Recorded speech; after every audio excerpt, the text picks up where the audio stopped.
ఓం గం గణపతే నమ. స్వామియే శరణమయ్యప్ప. స్వాములకు అందరికీ కూడా ఉషోదయం. స్వామియే శరణమయ్యప్ప. స్వాములకు అందరికీ కూడా స్వామి శరణం. స్వామి, ఈరోజు నేను పడకంటి చంద్రమోహన్ ఉప్పల్ నుండి మాట్లాడుతున్నాను. 41 days 41 సూచనలు నాకు తెలిసినవి, నేను తెలుసుకున్నవి, మా గురుస్వాముల ద్వారా తెలుసుకునేవి మీ అందరికీ తెలియజేస్తాను స్వామి.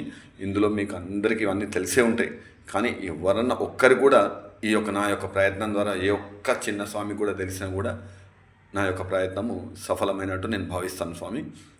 అయితే మనం ఇది 41 సూచనలో ఇది 5వ సూచన స్వామి. స్వామి శరణం స్వామి.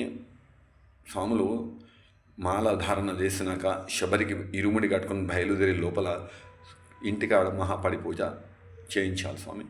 చిన్న పడి పూజ చేయించాలి, భిక్ష పెట్టించాలి అని అంటారు కదా స్వామి. అది కన్ఫర్మ్ అయితే కాదు స్వామి, 100% కాదు. పూజ చేయించాలి, బట్ పావల రూపాయి కాదు స్వామి, పావల కూడా అప్పు చేయకుండా పూజ చేయించే స్థితిలో మీరు ఉంటే పూజ చేయించుకోండి స్వామి. మీకు ఎలా వీలైతే అలా పూజ చేయించుకోండి స్వామి. 10 మందిని పిలుచుకోండి, పూజ చేయించుకోండి. 100 మందిని పిలుచుకోండి, దాని పక్కన 2 సున్నాలు పెట్టుకోండి, అభ్యంతరం లేదు. కానీ నియమం ఒకటే స్వామి, అప్పు మాత్రం చేయొద్దు. మీరు చేసే స్థితిలో ఉంటే ప్రశాంతంగా ఆనందంగా చేసుకోండి.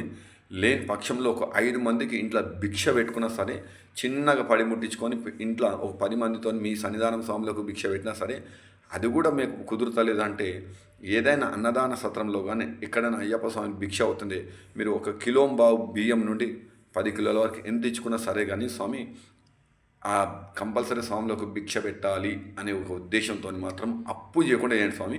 మీరు అప్పు చేయకుండా చేసే స్థితిలో ఉంటే మాత్రం మీరు పెద్దగా చేసుకున్నా సరే, మరి చిన్నగా చేసుకున్నా సరే ఖచ్చితంగా మాత్రం చేసుకోవాల్సిందే స్వామి. మీరు చేసే స్థితిలో ఉంటే మాత్రం ఖచ్చితంగా చేసుకోవాల్సిందే. చిన్న పడి వెలిగించుకోవాలి. అది కూడా పడి కూడా స్వామి శరణం స్వామి, ఆ పడి కూడా సాధ్యమైనంత వరకు రోడ్డు మీద కాకుండా ఇంట్లో వెలిగించుకునే ప్రయత్నం చేయండి స్వామి. ఎందుకంటే ఇంట్లో పడి వెలిగిస్తే దుష్ట శక్తులు, మన ఇంట్లో ఉన్న బ్యాడ్ వైబ్రేషన్స్ అన్నీ కూడా మటుమాయమైపోతాం స్వామి, మాయమైపోతాయి. స్వామి శరణం స్వామి. దయచేసి ఇది గమనించండి స్వామి. మీరు అప్పు చేయకుండా అయ్యప్ప స్వామి పూజ ఆనందంగా చేసుకోవాలి. నాకు చిన్న ప్రయత్నం స్వామి.